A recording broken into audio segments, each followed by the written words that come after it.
Shubhanshu ശുക്ലയും axiom 4 ദൗത്യം ഭൂമിയിലെത്തി. Dragon പേടകം Pacific സമുദ്രത്തിൽ വിജയകരമായി ഇറങ്ങി. ശുഭാംശു ശുക്ല ഉൾപ്പെടെ 4 പേരും സുരക്ഷിതർ. ബഹിരാകാശ ദൗത്യം പൂർത്തിയാക്കിയ രണ്ടാമത്തെ ഇന്ത്യക്കാരനായി ശുഭാംശു.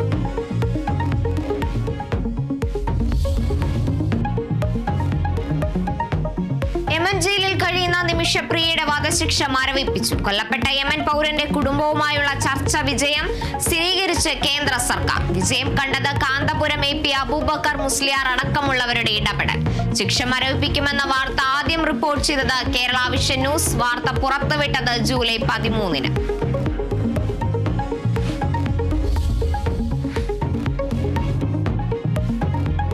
പരീക്ഷാ റാങ്ക് ലിസ്റ്റിൽ നിയമമല്ല നടപ്പാക്കിയ രീതിയാണ് പ്രശ്നമെന്ന് സുപ്രീം കോടതി. ഹർജിയിൽ അടിയന്തരമായി ഇടപെടാതെ കോടതി അപ്പീൽ നൽകുന്നുണ്ടോ എന്ന ചോദ്യം. പ്രവേശനത്തെ ബാധിക്കുന്ന തീരുമാനമുണ്ടാകില്ലെന്നും കോടതി.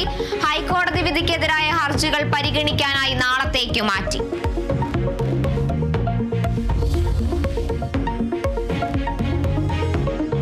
ഡിജിറ്റൽ സാങ്കേതിക സർവകലാശാലകളിൽ VC നിയമനത്തിന് സർക്കാർ. VC നിയമന പട്ടിക ഇന്ന് തന്നെ ഗവർണർക്ക് കൈമാറും.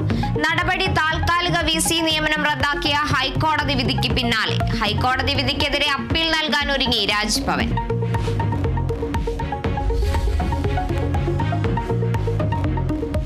സ്കൂൾ സമയമാറ്റത്തിൽ വിദ്യാഭ്യാസ മന്ത്രിക്കെതിരെ വീണ്ടും സമസ്ത. സമയമാറ്റത്തിൽ പിന്നോട്ടില്ലെന്ന് പിന്നെ ചർച്ച എന്തിനെന്ന് സമസ്ത സെക്രട്ടറി ഉമർ ഫൈസി മുക്കം. മുസ്ലിം സമുദായത്തെ അവഗണിച്ച് മുന്നോട്ടു പോകാൻ കഴിയില്ല. അവഗണിച്ചാൽ അതിന്റെ തിക്തഫലം അനുഭവിക്കേണ്ടി വരുമെന്നും ഉമർ ഫൈസി മുക്കം. സമയമാറ്റ തീരുമാനത്തിൽ നിന്ന് പിന്നോട്ടില്ലെന്ന് ആവർത്തിച്ച് മന്ത്രി V ശിവൻകുട്ടി.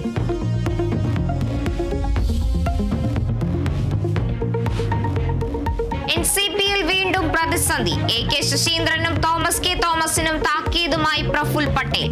ശരത് പവാറിനൊപ്പം തുടർന്നാൽ ഇരുവരെയും പുറത്താക്കുമെന്ന് കത്ത്. കത്തിന്റെ പകർപ്പ് കേരള വിഷൻ ന്യൂസിന്. ശരത് പവാറിനൊപ്പം ഉറച്ചു നിൽക്കുമെന്ന് MLA-മാർ.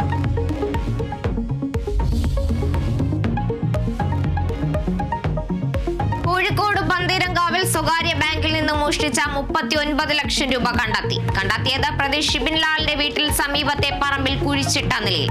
പണം കുഴിച്ചിട്ടത് ബാഗിലും ചാക്കിലുമാക്കി.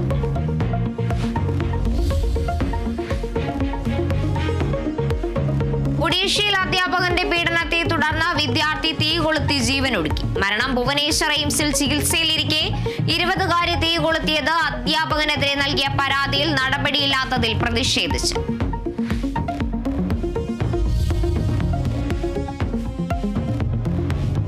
കൊല്ലം സ്വദേശി വിഭജികയുടെയും കുഞ്ഞിന്റെയും മരണത്തിൽ ഷാർജ പോലീസിൽ പരാതി നൽകാൻ കുടുംബം. അമ്മ ശൈലജ ഷാർജയിലെത്തി.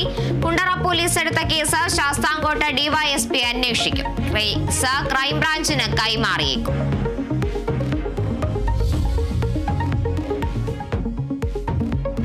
അതിരപ്പിള്ളിയിൽ വീണ്ടും കാട്ടാന ആക്രമണം. റിസോർട്ടിൽ നിർത്തിയിട്ടിരുന്ന കാറുകൾ നശിപ്പിച്ചു.